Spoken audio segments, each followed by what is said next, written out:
Hi boys and girls, it's me, Miss Booksy. You know we have a lot of tiny friends here at Cool School, like the fairies in Sleeping Beauty and Little Bo Peep. We even have tiny villains, like the mini onions. Let's watch all of our big adventures with tiny creatures. Once upon a time, in an enchanted land far, far away, there lived a king and a queen. One day, after many, many years of hoping for a baby, the king and queen had a little baby girl, a princess named Briar Rose. Everyone in the land was so excited about the new baby princess, especially the fairies. You see, fairies love babies. So the fairies all got together to plan a party to celebrate little Briar Rose. Fairies also love parties. Ooh, I love the streamers, Twinkles. Thanks, boss.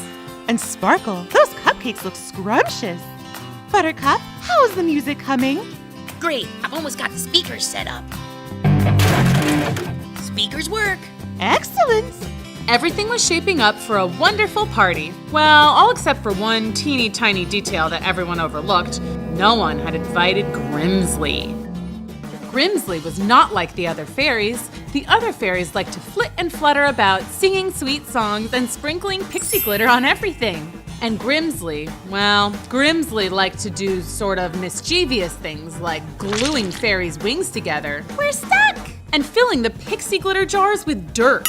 And she absolutely loved to put curses on the other fairies. Curse you! I turn you into a frog! Hey! Grimsley just wasn't very nice. Maybe that's why it never occurred to any of the other fairies to invite her. Anyway, the party started out like any other fairy party. It was lots of fun and everyone was happy until… What?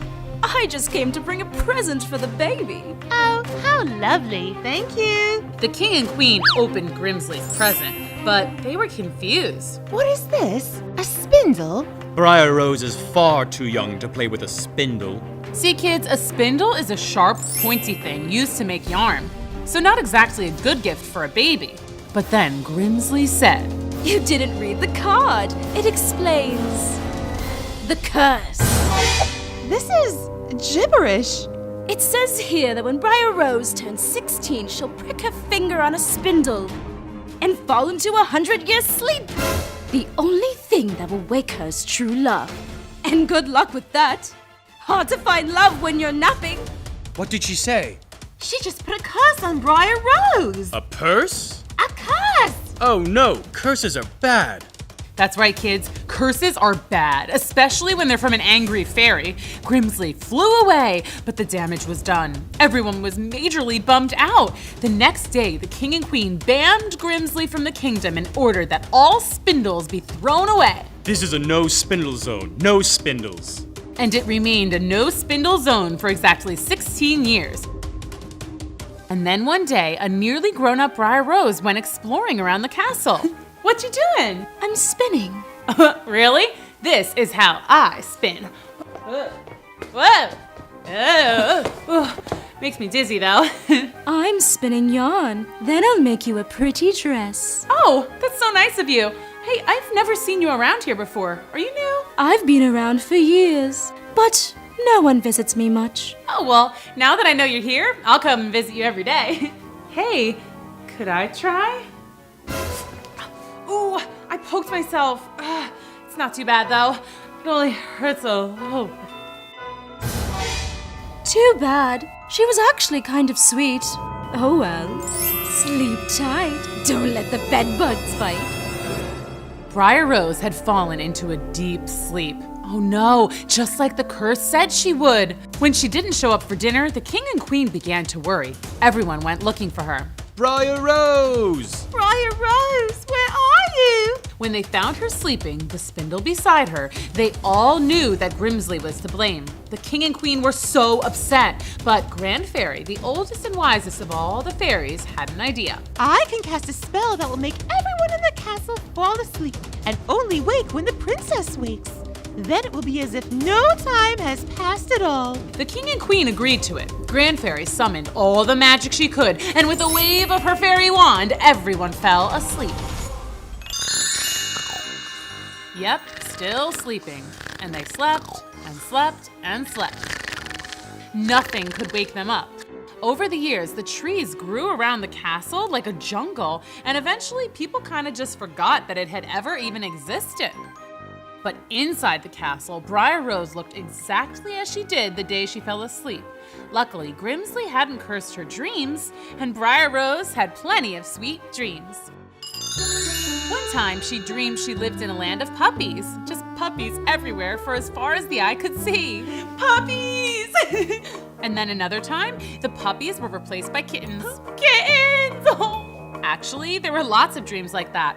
Puppies, kittens, ponies, unicorns, hamsters, unicorn hamsters. Pretty much anything cute/awesome, and Briar Rose dreamt about it. But Briar Rose's favorite dream was the one with the prince. The prince. The prince dream always started the same. Briar Rose would wake up bright and early. Then I would walk into the garden where all the birds and woodland creatures would come out to greet me. Hi, Briar Rose. Briar Rose is here. We love you, Briar Rose. I would do the usual dream stuff like dance around and sing with the animals. But then a handsome prince arrives on horseback. He is, of course, smitten with me and declares he is in love with me at first sight. Oh, princess, I'm in love with you at first sight. Marry me. I can't live without you. I hop onto his horse and we fly around. What? It's a dream. Horses fly in my dream. Anyway, then he whisks me away to his kingdom and we live happily ever after. It's my favorite dream. But it was just that, a dream. Oddly enough, there was a prince from a nearby kingdom who looked a lot like the prince in Briar Rose's dream. His name was Prince John. Prince John and his brother Peter grew up hearing the legend of the sleeping princess and the true love that would save her. Everyone said her castle was somewhere deep in the woods, but no one had been able to find it. No way. I've been all through those woods. That's all just fairy tale stuff. You don't know for sure. It could be true. Yeah, right. Next you're gonna tell me that fairies are real. But remember, kids, fairies are real, and they were on the lookout for a prince who might be Briar Rose's one true love.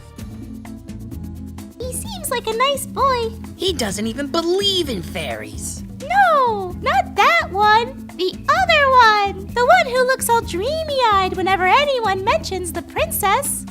Oh, that one. Yes, he does seem nice. We have to lead him to the castle. Then he'll find Briar Rose, and somehow they'll fall in love. Haven't figured that part out yet. Maybe we could just sprinkle him with some pixie glitter. Did you hear something? Huh? Gesundheit. Could have sworn I heard a tiny sneeze. It was probably the fairies. Oh, look, he's handsome too. Let's go tell Grand Fairy and Sparkle that we found the perfect prince. Twinkles and Buttercup flew back towards the castle, excited to tell the other good fairies that they had found a prince for Briar Rose. But they were suddenly stopped in their tracks. Hello, Stinkle, Butterpoop. What's up? It's Twinkles! And Buttercup.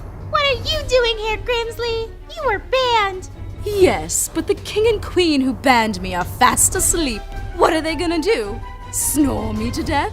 Well, they're gonna be awake soon because we found a charming young prince to come break the curse. Yeah, we're gonna tell Grand Fairy and Sparkle right now! You are, huh? It'd be a shame if you couldn't do that. What do you mean? What's the matter? Mean fairy got your tongue? Okay, have fun with that. See ya! And I will see ya. Because there is no way I'm going to let you break my curse and spoil all my fun! First, let's check on Briar Rose. Still sleeping. Buttercup and Twinkles thought that they had discovered the perfect match for Briar Rose when they found Prince John. But after Grimsley's curse, they couldn't speak. So how were they going to tell Grand Fairy and Sparkles? Oh, I love charades! A bird! A plane! Superman? I think they're trying to say that a bird attacked them. Why don't you just write it down? None of us know how to read or write. Oh, right. They don't teach that at fairy school. How about drawing? Can you guys draw out what you're trying to say? Grimsley casting a spell and they can't talk. Oh, Grimsley cursed you and took your voices. But why? Why? Because they fell in love with the prince. Huh? Oh, I know. They found the prince to break the spell. And then Grimsley must have found out and cursed them so they couldn't tell anyone. Now tell us how to find that prince. Buttercup and Twinkles drew out directions on how to get to the prince's castle, and Grand Fairy and Sparkle set out to find him.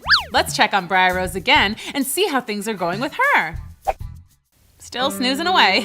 Let's see what she's dreaming about.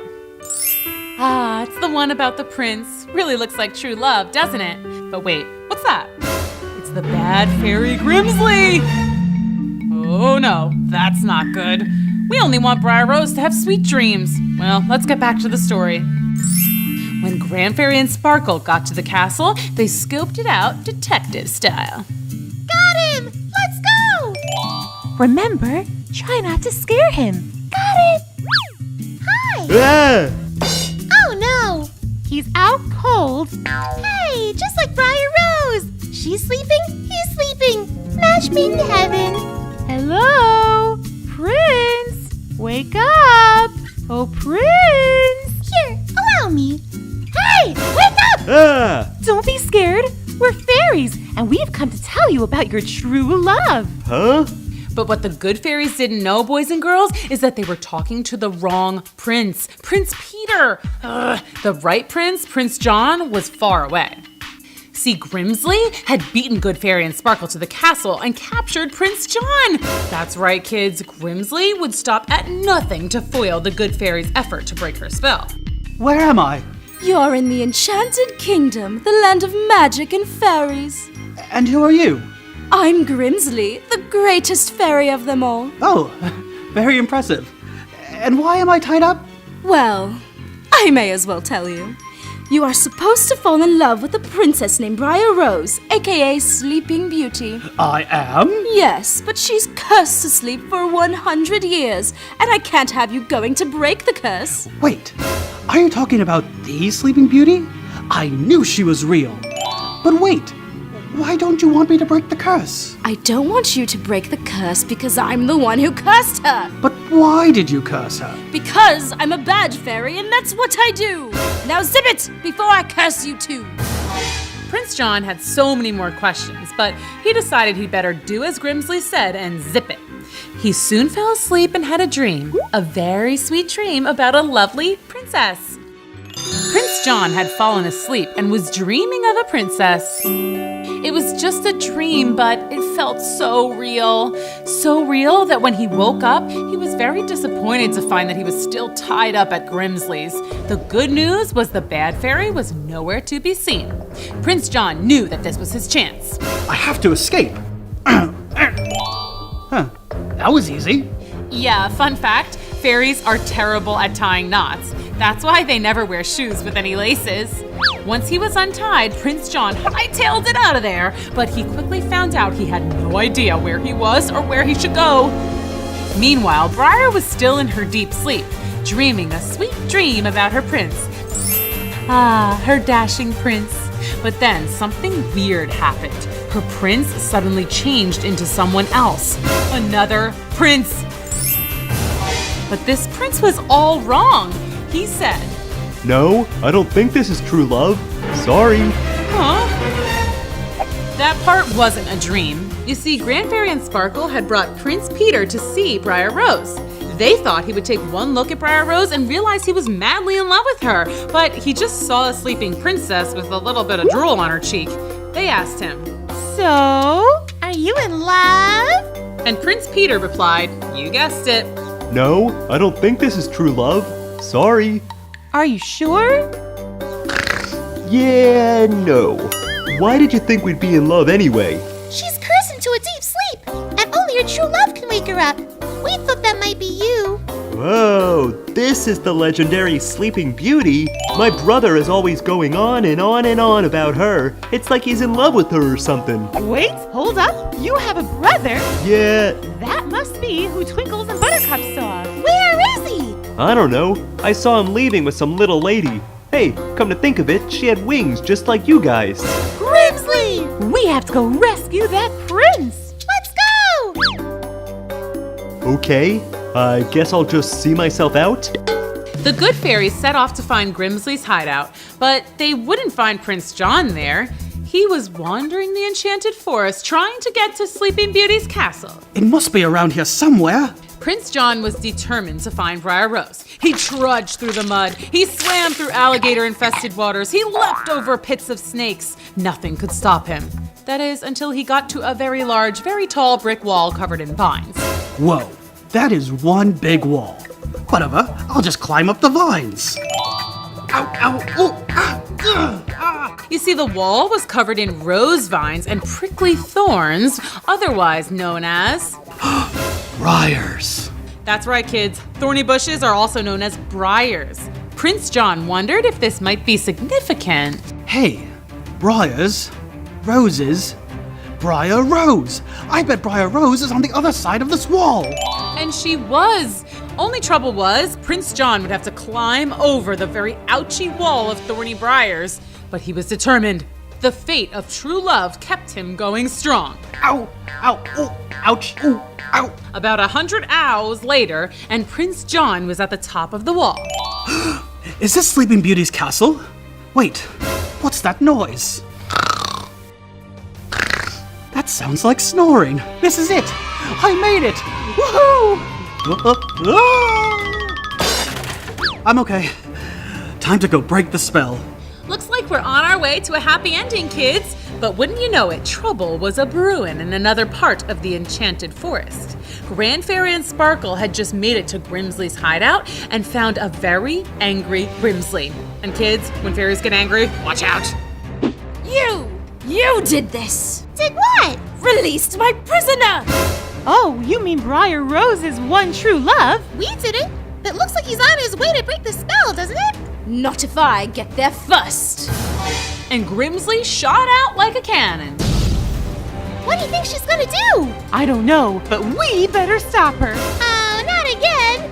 The good fairies knew that they had to stop Grimsley. It was a race against time, good versus evil, but love must prevail. Prince John had just made it to the sleeping castle. Now, let's go save the princess. Prince John wandered the castle looking for Briar Rose's room, which as it turns out wasn't too difficult. Well, that was easy. All right. Prince John opened the door. You might imagine something like this happened next. My prince, my one true love. Marry me. But what really happened is this. Hey, Briar Rose? I think I'm supposed to wake you up? I mean, I don't mean to sound presumptuous or anything, but I might be your true love? It's destiny or something? I guess I'll wait here until you wake up. I'm sorry. This is really awkward. I'm just going to wait outside. Woo! I'm okay. What was that? Sorry, I just fell. Briar Rose, you're awake! You're my prince from the dreams. Huh? You dreamed of me? Yeah. Wait, am I awake or is this another dream? Oh, please, please, pretty, please tell me I'm really awake. You're really awake. And she was. Sleeping Beauty was no longer sleeping. Her true love had awakened her by being clumsy and noisy. How romantic. Woohoo! Wait, what year is it? How long was I out for? Did you hear me snoring? Oh gosh, do I have drool on my face? Please tell me I don't have drool on my face. All good. Thank goodness. So, you broke the spell, huh? Yes, I'm apparently your one true love. I mean, if it's okay with you. Yeah, I mean, I feel like I already know everything about you. This is so weird, but cool. But just as the two lovebirds were getting to know each other, they heard a very odd noise. What is that? It sounds like an airplane. Okay, but what is that?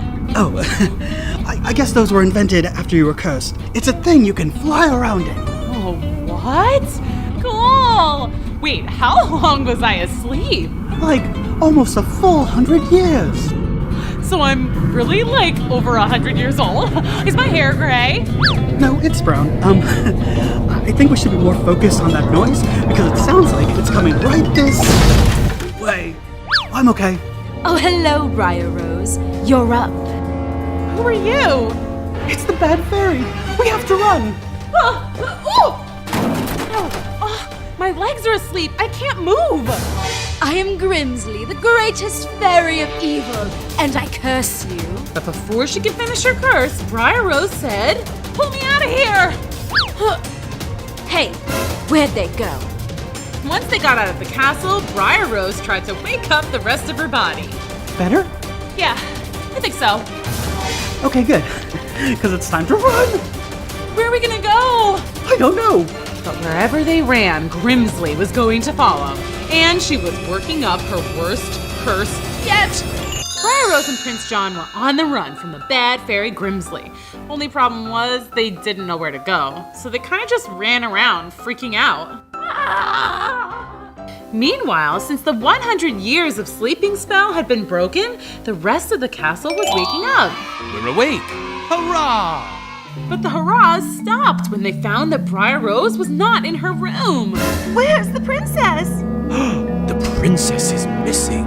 That's when, rather conveniently, the good fairies arrived. Grand Fairy and Sparkle were exhausted from flying all over, trying to undo Grimsley's mischief. But they had a job to do, and good fairies never give up. So we have some good news and some bad news. Good news is the spell has been broken. Yay! But the bad news... What are they doing?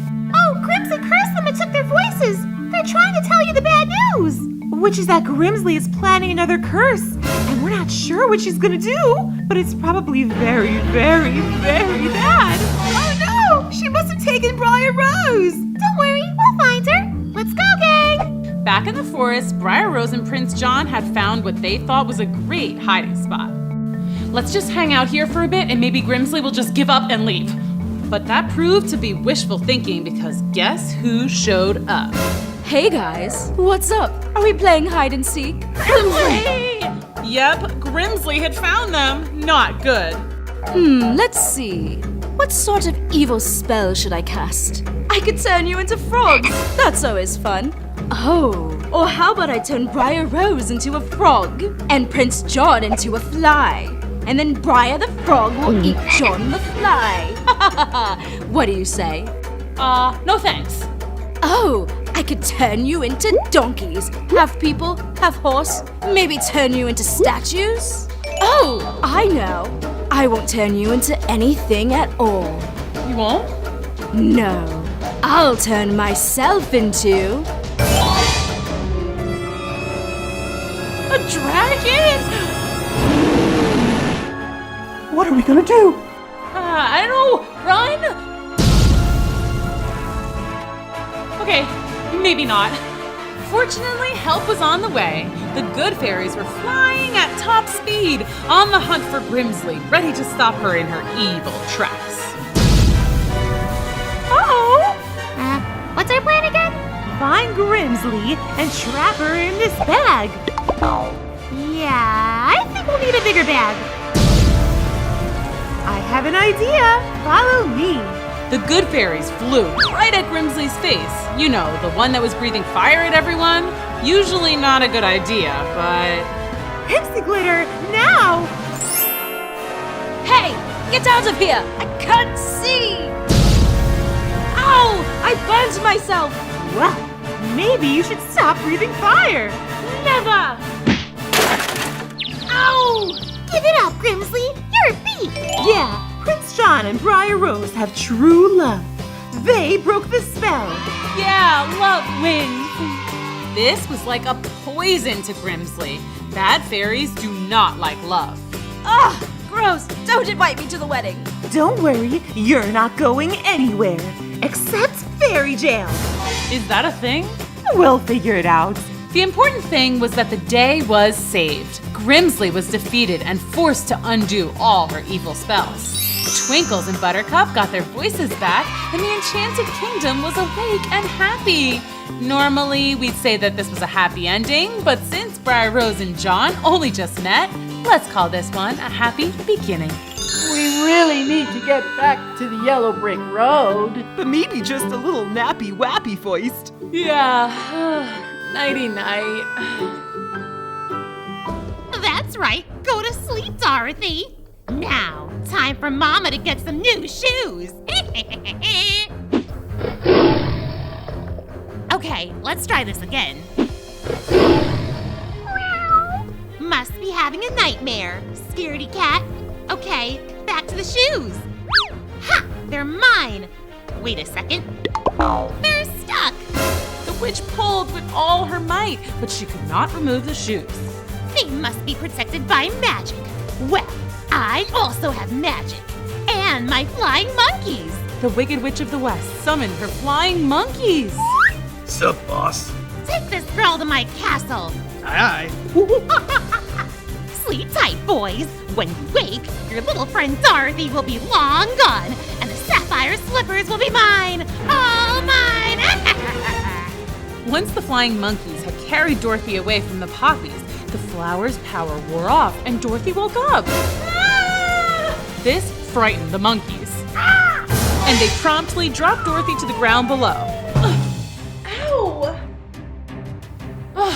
Okay, that was scary. But look, I'm back on the yellow brick road. But what about my friends? If I go back for them, the poppies will make me fall asleep forever. What to do? Dorothy thought and thought, but she couldn't come up with a solution.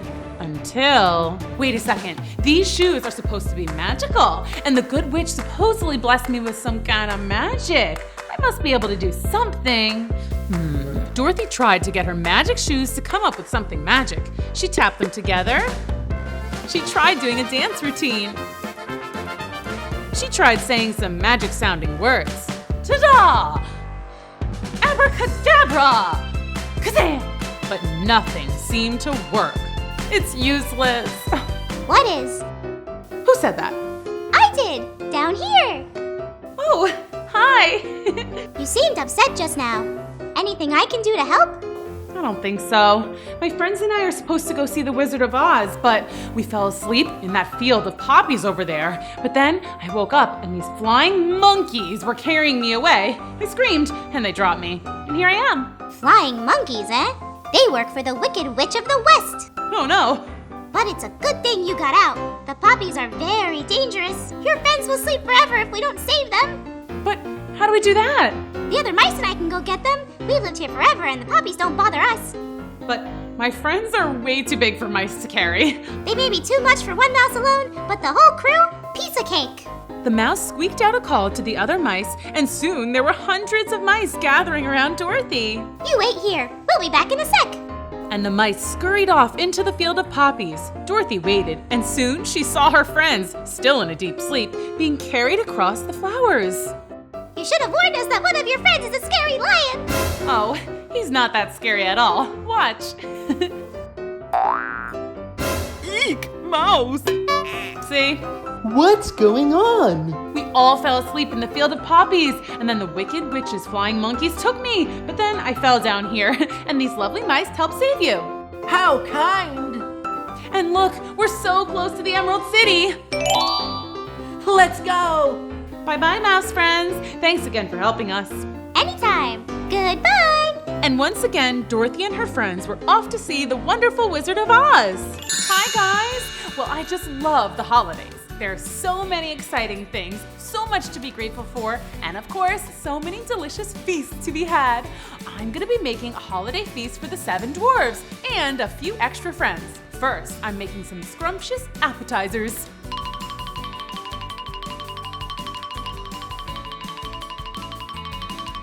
Whoa, this looks awesome! I made cheese and crackers, dip, a jello mold, a fruit platter, some weird green thingy. They're gonna love it! Next, I have to decorate this house. It looks so dull. I gotta add some color.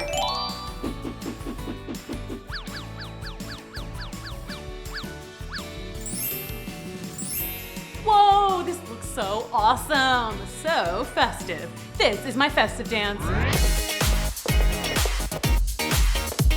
Okay, I don't think it would be a true holiday feast without a roast turkey. I'm just gonna add some potatoes and carrots and onions. Ew! Don't worry, kids, only a little bit of onions. Throw on some seasoning. It smells so good. And into the oven it goes. One major tip for making a giant holiday feast: get some help.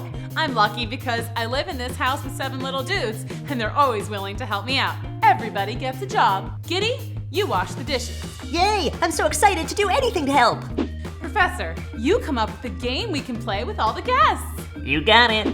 Sassy and Snacky, here are all the ingredients to chocolate chip cookies. Get on it. Whoa, whoa, whoa! Okay, these are going to be so good. Sloppy, clean up the mess around here. And Clumsy, you may just want to stay put and cheer us on. I don't want you knocking into something and getting hurt. Okay, Snow White. And Tiny, come here. I'm gonna lift you up so that you can dust off this top shelf. It's too high for me. I can't reach. Whee! This is fun! Hello down there! And it wouldn't be a holiday feast without getting all dolled up. So I'm gonna wear my favorite outfit. So cute! I just love dressing up. Anyone else? Let me know in the comments if you love to wear a party dress or a suit or a sweater or whatever. Oh, that must be the guests at the door. Time to party. Holiday feast begins now. Let's dance.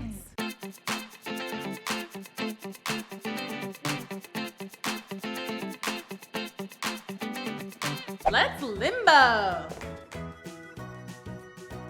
Let's sing karaoke. Ooh. Present time. Chocolate fondue. So that's it, you guys. I hope you enjoyed checking out the awesome holiday feasts I made with my friends. It's time for a brand new adventure with Drew Pendis and his Mighty Penultimate. In today's episode, Drew's got to solve the case of the missing lunch. Oh no, missing lunch. That's bad. My mom's famous quesadillas. Can I taste? Sure, I guess. Hey! Thanks, Ella. Spinach! Loaded with niacin and iron and zinc. Anyone see my peanut butter and jelly sandwich? Robbie! Okay, it was me. I'm sorry. It's just, I'm really hungry. Well, that's what your lunch is for. My lunch is gone. As in, you ate it? No, someone else ate it for the 3rd day in a row. I know I bring good lunch and all, but that is just not very nice. You haven't eaten lunch in 3 days? Not a single crumb. Uh-oh, this is not okay. We've got to find the lunch thief. But how? I don't even know where to start. I have an idea. There's one person, or should I say flea, who always knows what's going on. Fly me to the moon. I want to dance among the stars. How can I help you? It's me, Flea Father, Drew Pendis, and my friends Nikki, Ella, and Robbie. Thank you for coming to visit, but perhaps you do not realize that this is the day of my daughter's wedding. Again? You sure have a lot of weddings. Fleas have a lot of kids. Yeah, you got a problem with that? No, sir. Who are you guys anyway? I'm Ted. Well, real name's Steven, but everyone calls me Ted. And I'm Fred. Everyone calls me Fred. Ted and Fred? Yeah, you got a problem with that? Well, we're here because we have a bit of a problem on our hands, and we could really use your help, Flea Father. When you've got a problem that's big, and you need a solution that's small, hire the Flea Father. That's all. Yeah, exactly. I'm always happy to help you, my friend Drew. But what's in it for the Flea Father? How about a new tux for your daughter's wedding? Very nice. I like this lining. Tell me what's on your mind. Well, you see, Flea Father, Robbie here hasn't eaten lunch in 3 days. He's had no lunch for 3 days? Not good. Tell me about it. Every day I bring a full lunchbox to school, but all my food disappears before I can eat it. I see. What did you bring for lunch on Monday? Fried chicken. And Tuesday? Macaroni and cheese. And Wednesday? Fish sticks. Do these clues help you? No, but that's a lovely menu. Fellas, you got it? Fish sticks. Got it. As for you, kid, my hunch is hot dog is your answer. Hot dog? That wasn't one of my lunches. No. Hot dog the dog. Have you seen that little guy lately? Not so little. Hot dog's the culprit? That's my bet, but there's only one way to know for sure. All right, boys, we're going in. We'll be right behind you. Drew took out his Mighty Penultimate and turned into the stupendous Drew Pendis. Then Drew sketched the shrink ray. He zapped himself and his buddies, and they all jumped into Hot Dog's mouth. Okay, guys, we're reaching the end of the esophagus. That's what brings food from Hot Dog's throat to his belly. Speaking of, we're here. I think I'm gonna be sick. Just as I suspected. Fish stick. Yup, that's it. Keep poking around and I guarantee you'll find your chicken and your mac and cheese too. What's going on? Oh no, Hot Dog's stomach is acting up. Uh-oh, he's headed straight to the small intestine. And trust me, it's all downhill from there. With no time to spare, Drew flew after Robbie. Then he quickly sketched a trampoline at the bottom of Hot Dog's belly.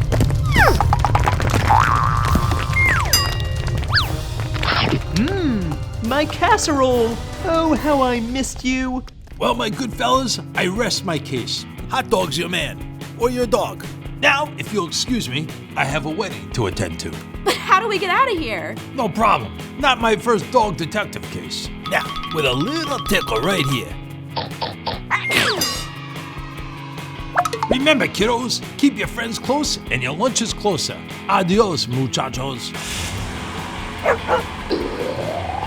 Hot Dog, no! Not again. Drew, quick! Make us big again! I'm on it! Phew, that was close. This should keep him out of trouble for a little while. Well, kids, Drew saved the day once again, with the help of the Flea Father and his fleas, of course.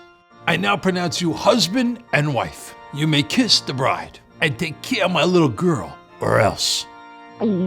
Moral of the story, boys and girls, be sure to keep an eye on your pup before your lunch goes missing, and hire the Flea Father the next time you need a little help for a big problem. Hey, boys and girls, it's time for a brand new adventure of Drew Pendus and his mighty penultimate. In today's episode, Drew saves the moon. Drew was on a tropical beach vacation with his family. That's one lucky Drew. There he was, building a giant sandcastle. But looks like he picked a bad spot, because the tide was flooding in. Hey, why is the water so high? It's not supposed to be high tide till 4. It's only noon. Uh-oh. The ocean almost ruined my sandcastle. Well, now it totally ruined my sandcastle. Then Drew noticed something very strange up in the sky. Uh-oh, the moon is saying bye-bye. Wait a second. I remember learning in science class that the moon controls high and low tides. It's all about gravity. If the moon disappears, no more sandcastles. Drew grabbed his penultimate and he began sketching an awesome astronaut suit. I'm going to space to save the moon. Can I come too? Please, please, please, please, please. Okay, but you need a scarf. It's really cold in space. Blast off in 3, 2, 1. Super Drew and his little brother blasted into outer space towards the moon. They zoomed faster than a rocket ship. Then they saw it. Aliens had hitched the moon to their spaceship and they were taking the moon away. They're kidnapping the moon. That's our moon. But these weren't ordinary aliens with green skin and big heads. No, they were alien mice. Hey, we need that. But the alien mice didn't speak English and they shouted back. Do you speak mouse? Nope, but look. They looked inside the alien mouse ship. One of the mice was looking at a recipe for mac and cheese. They think the moon is actually made of cheese. Hey mice, it's the moon, not cheese. But the mice shrieked back, which was mouse for, quit trying to steal our cheese. Then the alien mice threw garbage at Drew and his brother. Gross, stop it. Yeah, you litter bugs or litter mice. Drew had an idea. We all know that mice love cheese, but they love peanut butter even more. Drew sketched a big glob of chunky peanut butter, and behind it, he drew a ginormous mousetrap. His little brother called out, Look, peanut butter, yum!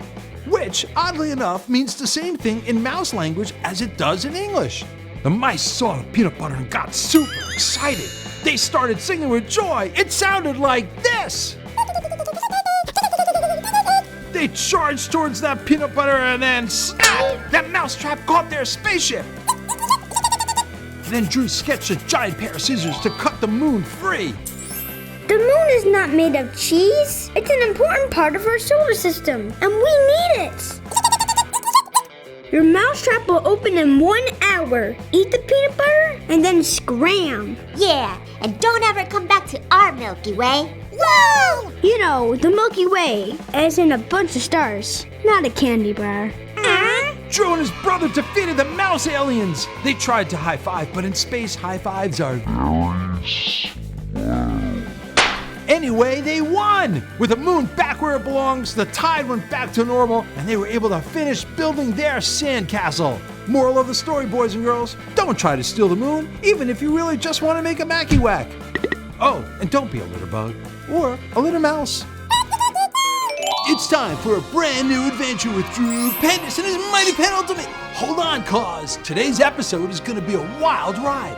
It was horseback riding day, and Drew and his buddies couldn't wait to get up on those super cool horses. Well, howdy, cool school. I'm Cowboy Calvin, but you can call me Cowboy Calvin III. Are y'all ready to claim your steeds and ride like the wind? Am I ever? I call that one. That one's got my name on it. Well, I guess that leaves that one. Nay. Sorry, kid. Looks like y'all got stuck with the puny pony. Yeah, that's what they call me around here. Nah. It'll be great. We're gonna lead the pack. Just you wait. Giddy up, horsey. Whoa! Wait up, kids! Well, this is very relaxing. Uh-oh. I think he could use a pair of these. Drew quickly sketched some super awesome rocket boots. Whoa! Uh-oh. Whoops. Maybe 2 pairs. Giddy up, Speedy Steed. Looks like the storm's brewing. It's not safe out here, folks. Gotta find cover till the weather clears. Quick, in there. Phew! At least we're safe in here. You kids cozy in there? Wait a second. I know that voice. Rain of Gloom? I should have known. Who gave you guys permission to go horseback riding on such a rainy day? Sayonara! Or shall I say, sayonara! Calm your horses. I'm gonna get us all out of here. Drew took out his Mighty Penultimate and turned into the stupendous Drupendous. Drew quickly sketched a super awesome rock climbing wall, which he used to climb his way out of the dark cave. Be right back. Don't go anywhere. We can't go anywhere? Right. Uh-oh. That's a long ways down. Where do you think you're going? Ah! Ugh. Gotcha. No way. How did you get over here? Thought you might need a hand. Or a hoof. I was the only one small enough to squeeze past that tree. No way. Looks like being small isn't so bad after all, huh? It's got its perks. You two, quit horsing around. I've got an idea. Drew sketched a long rope and tied it around the tree. Giddy up, pony. Ah! Ah! Yee-haw! Oh! Game's over, Raina. No more ruining horseback riding day. It's not fair! All I ever wanted was to ride a horse, but Mama said it would distract me from my villain training. If I can't ride, nobody can. Oh, you'll ride all right. Boys, hit it. I'll get you for this, Drupendous, if it's the last thing I do! Thanks, boys. Really saved the day over here. Don't thank me. Thank Little Pony. He's the real hero here. This little guy? Well, I'll say. Heroes come in all shapes and sizes, you know. It's all about what you put your mind to. Yeah, and right now this hero pony feels like giving you all a ride back to the range. You guys ready to ride like the wind? Hit it, Little Pony. More like a leisurely stroll. Well, kids, Drew saved the day once again with the help of a little pony who was just the right size. Horseback riding day was back in action, and Rain of Gloom wasn't going to bother anyone with her rainstorms anytime soon. Way to go, Drew. Moral of the story, boys and girls, never underestimate little ponies. They may turn out to be super awesome ponies. Oh, and beware of jealous bad guys who make it rain on a beautiful day. That can be a real problem when you're out for a horseback ride. It's time for a brand new adventure with Drew Pendis and his Mighty Penultimate. In today's episode, Drew's got to fight something big to save something little. It was story time at Cool School, and Drew and his buddies couldn't wait to read one of their favorite stories ever. Oh, hey kids! Today we have a very exciting story to read, Little Red Riding Hood. Let's get started. Once upon a time, there was a cute little girl. Everyone called her Little Red Riding Hood because she always wore a... Wait a second! Something doesn't look right here. Well, that's Little Red Riding Hood, all right. But why isn't she wearing red? I guess we could just call her Little Riding Hood. No. That's not how the story goes. I've got to figure out what's going on here. With story time on the line, Drew got right into costume. Then he sketched a portal and jumped right into Miss Booksy's storybook. Sure is spooky out here. Oh no, my cape! Help! Hold on! Drupendus to the rescue! Oh, I wasn't expecting to see a young boy. It's mostly grandmas and scary wolves around here. I heard you scream. Did you need help with something? Yes! This scary villain lady just came out of nowhere and stole my red cape. She said something about loving colors. And she had this really cool color vacuum thing. Loves colors and has a color vacuum. I know who your problem is. Ray's Kale. And she's not gonna get away with this. Oh, thank goodness! I need that cape. Kinda hard to be Little Red Riding Hood without the Red Riding Hood part. Well, if I were a girl in a red cape in a forest, where would I go? Oh, how about Grandma's cottage? That's where I like to go anyway. Good call. Here. Hop on. Whoa, cool. And off Drew rode with Little Red deep into the dark, scary forest until they reached Grandma's cottage. Then they peeked through the windows. There, that's her. And that's my cape. And that's my grandma, I think. Come over here, dearie. Come to Grandma. You have a really deep voice for an old lady? The better to greet you with. And really big eyes. The better to see you with. Uh-oh, I know where this is going, and it's not good. Stop right there, both of you. Drew? Ugh. What do you want, kid? I was just about to eat my dinner. We want my cape back. Another one? Where do you kids keep coming from? You can't just steal people's capes, Grace. Oh yeah? And who's gonna stop me? I am, the stupendous, on behalf of my fellow caped crusaders. Ha! Well, I'm not impressed, so scrap. I hereby demand that you return Little Red's cape immediately. Yeah, what he said. Or else. Well, when you put it that way, got a jet. Till next time, Drufus. BTW, you guys have some great colors in your outfits. We gotta talk. We sure got her bad this time. That was awesome! Man, this thing is tight. Thanks for sketching me this awesome hoverboard, Drew. She totally fell for it. Wait a minute. I have to eat someone. Grandma doesn't want to be hungry. I think I got a better idea. I'm on it. So Drew ran outside and sketched a full moon in the sky. I told you wolves like to do that. Animal Kingdom 101. Looks like he'll be busy for a while.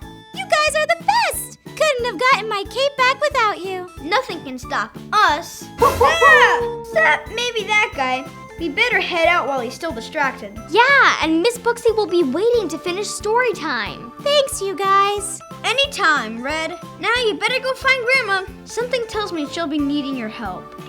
Once upon a time, there was a cute little girl. Everyone called her Little Red Riding Hood because she always wore red. And there it is, her red cape. You did it, Drew. You saved the story. That's what superheroes do. Well, kids, Drew and his buddies saved the day once again. Little Red got her cape back, and storytime was right back on track. Moral of the story, boys and girls, always be wary of big bad wolves dressed as your grandma. And don't forget your cape next time you gotta fight off the bad guys. It's time for a brand new adventure with Drew Pendus and his mighty penultimate. In today's episode, Drew's gotta face off against some big villains. Well, actually, they're kind of mini villains. You'll see. It was another sunny summer day, and Drew and his buddies couldn't wait to do one of the awesomest summertime activities. Banana boating? No way! Mom always made me swim away from boats. This is gonna be awesome! I don't know if this is a good idea. I can't swim. Oh, don't worry, Robbie. That's what the boat's for. But what if it sinks? Or we get attacked by a giant octopus? Or a whale knocks us over? Or what? No one's gonna mess with us when you've got your very own fish bodyguard on board. Hi-ya! Hop on, Robbie. Okay.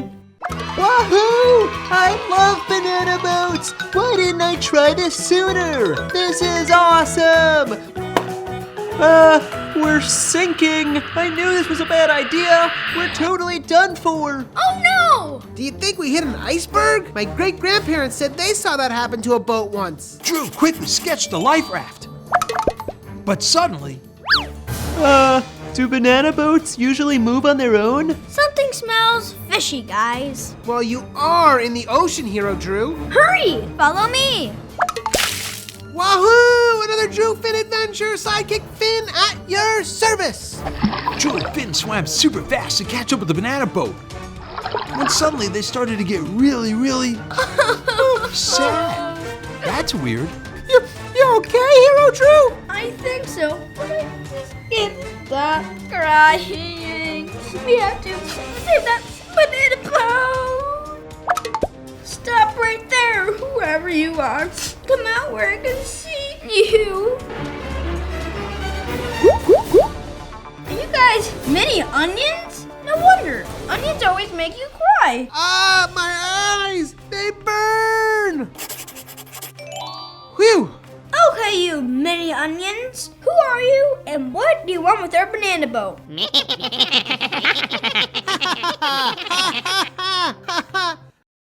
Yep, that one went over my head.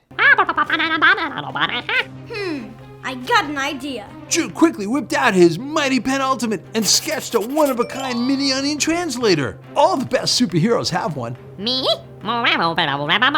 Yo, we're just a bunch of mini onions on vacation from villain duty. Yeah, we're usually in charge of helping make people cry. We got hungry on the beach and took your giant banana. Big whoop. Aha! So this is all just one big misunderstanding. You guys know that's not a real banana, right? Nonsense. It's delicious. Maybe it's out of season. Want to trade?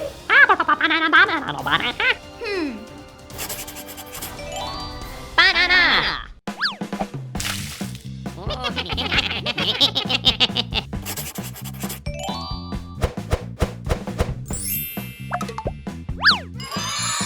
Phew, we were worried about you guys. What happened over there? Did you get attacked by sharks? Nah, just some onions. Onions? Well, mini onions. But don't worry, we chased them off with bananas. Never read anything like that in my Guide to Aquatics and Ocean Mammals textbooks. You guys ready to ride? Nope. Great, hop on. Whoa! Well, kids, Drew saved the day once again. Their banana boat was back in action, and those mini onions weren't gonna bother them again anytime soon. Banana! Moral of the story, boys and girls? Beware of mini onions lurking in the water the next time you go banana boating. And be sure to bring along some real bananas. Never know when they'll come in handy. Now, for another nursery rhyme time update.